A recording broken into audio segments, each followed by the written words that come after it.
ही जी चिमुकली मुलं आहेत, आता बघा हा कृष्णा होता, याचा बापू पूर्ण पाठ झाला आहे की नाही. ही लहान लेखनाकरता बापूंचं पूर्णपणे लक्ष आहे आमच्याकडे. तर पुन्हा आपल्याला ही संधी मिळते, आपलं भाग्य आहे. आमच्या या वारकरी मुलांसाठी मार्गदर्शन करण्यासाठी खास नाशिक येथे असणाऱ्या मंजुताई राठी या अतिशय आध्यात्मिक क्षेत्रात त्यांचा मोठा अभ्यास आहे. त्यांची गीता पूर्ण पाठ आहे आणि त्या वेगवेगळ्या गुरुकुलामध्ये जाऊन पूर्ण महाराष्ट्रभर नाही तर बाहेर देशात सुद्धा जाऊन त्यांनी वेगवेगळ्या गुरुकुलांमध्ये मार्गदर्शन केलं आहे. मुलांचे वेगवेगळे व्यक्तिमत्व विकास त्या घडवत असतात आणि अशा एक मोठ्या मार्गदर्शिका आम्हाला लाभलेल्या आहेत. योगायोगाला असत्या आणि विशेषतः हनुमंत भक्त पण आहे. तर त्या हनुमंत भक्त असल्यामुळं आदरणीय गुरुवारी विठ्ठलाचे बाबांनी त्यांना विनंती केली की बाई, आपण असं देवस्थान आहे, त्या ठिकाणी आपल्याला दर्शनाला जायचं आहे. आणि त्या सुद्धा आल्यानंतर खूप भारावलेल्या आहेत, त्या भक्तीमध्ये विलीन झाल्या आहेत. आपण त्यांचेही दोन शब्द त्यांच्या मुखात ऐकूया. मी माताजींना विनंती करतो की आपण बोलावं. रामकृष्ण हरी. धन्यवाद धन्यवाद प्रकाश महाराज. जय हनुमान. सगळ्यात आधी सगळ्यांचे धन्यवाद. हा मोका जो आहे ना, हे अगदीच म्हणजे त्यांनी विनंती केली ते जाऊ द्या, पण मला जो आनंद मिळाला आहे ते काय मी शब्दात काय व्यक्त करू शकत नाही.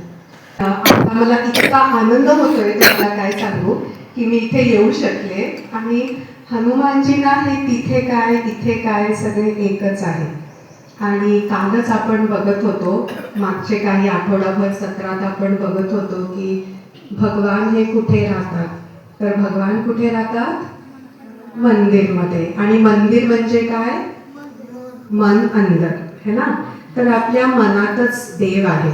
आणि हनुमानजी हे कसं बघितलं तर एक देवाचे जे स्वरूप आहे, 11वा रुद्र अवतार आहे भगवान शिवजींचे, हे सगळे मनातच आहे. आपण आपल्या मनात जे गोष्टी आपण उभारणार तसे आपण होणार. आता आपणच देव पण होऊ शकतो. आता त्याच्यामध्ये देव व्हायचं असेल तर ते गुण आपल्याला पत्करायला लागतात. हनुमानजीचे काय गुण होते ते गुण आपण समजून घ्यायची गरज आहे. आपण जेव्हा भक्तिभावनी आपण आता मस्त सगळंच पाठ भजन आरती पूजा करतो, त्याचबरोबर हे आत्ता करून विसरून जाण्याचा क्षण नाही आहे. पण ही संधी अशी आहे की ज्याच्यात आपल्याला ते हनुमानजींच्या गुणांशी जोडतो आणि ते जे गुण आहेत त्यांचे हे आपल्या आतमध्ये आत्मसात करण्याची आपल्याला संधी देत असतं. त्यांच्यासाठी कोणतंच कार्य मोठं नव्हतं. सगळे किती क्षुल्लक गोष्टी होते त्यांच्यासाठी. पाताळ लोक म्हणणं आणणं काय किंवा सूर्याला फल समजून खाणं काय. पण हे सगळं असताना कधीही त्यांना अहंभाव आला का? नेहमी एकदम सेवकच्या स्वरूपात ते होते, है ना. आपण जेव्हा हे म्हणतो पण ना हनुमान चालीसा, तर ते सीताच्या समोर एकदम सूक्ष्म रूपात गेले. मग भीम रूपात त्यांनी लंका जाळली. पण सीता मैयाच्या समोर बघा त्यांनी रूप कोणता घेतला? एकदम छोटा, की मी एकदम छोटा तुझा बाळ आहे मैया. हा, तर सगळ्या वेदाचा जो एक सार आपण काल परवा बघितला होता, आठवतंय का मुलांनो? सगळ्या वेदचा एक सार आहे, आठवतंय काय? अर्थ सांगितलं तरी चालेल, संस्कृतचं लाईन सांगायची गरज नाही. परोपकारार्थम इदम शरीरम, म्हणजे आपलं शरीर बनलेलं आहे दुसऱ्यांवर उपकार करण्यासाठी. असं सगळ्या वेदाचा सार आहे एका लाईनीत म्हणायचं असेल तर. आणि तेच जेव्हा आपण म्हणतो तो जो श्लोक आहे पूर्ण, परोपकारार्थ फलंती वृक्षः, परोपकारार्थ वहन्ति नद्यः, परोपकारार्थ गवन्ति गव्यः, परोपकारार्थम इदं शरीरम. झाड फल देतो आणि फल बनवतो. तो स्वतः खात नाही आणि झाल्या फल जेव्हा येतात त्याला तेव्हा असा अकडून उभा राहत नाही. हात नका लावू माझ्या फलाला, पैसे द्या आधी, असं म्हणतो का झाड? नाही ना. उलट काय होतो, नम्रपणे वाकून जातो, झुकतो आणि सांगतो या घ्या, फल घ्या. असं आपलं शरीर बनलेलं आहे. आपलं जन्म पण अशासाठी झालं आहे की आपल्या शरीराचा उपयोग केला पाहिजे, अभिमान म्हणून नाही. हनुमानजींचे जे गुण होते, नम्रतेने सेवा करायचं. आणि जेव्हा जेव्हा हनुमानजींचं कौतुक केलं गेलं तेव्हा तेव्हा त्यांनी काय सांगितलं, हे तर सगळ्या माझ्या रामची कृपा आहे, माझं काहीच नाही.